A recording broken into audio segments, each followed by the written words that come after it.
আজ আমরা চলে আসলাম বেগুনের জমিতে।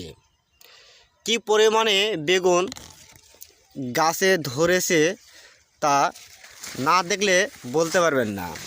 কি কি পর্যায়ে বেগুন ধরেছে, অনেক বড়। এই বেগুনটা মাপলে প্রায় দেখছেন এক হাত হয়নি, তবে একটু বাকি আছে, তবে এক হাতই হয়ে যাবে। এই ছোট্ট এই জমি থেকে অনেকগুলো বেগুন, আর একটা করে গাছে যে পর্যায়ে বেগুন ধরছে, একটা করে বেগুন প্রায় এক হাত করে হবে।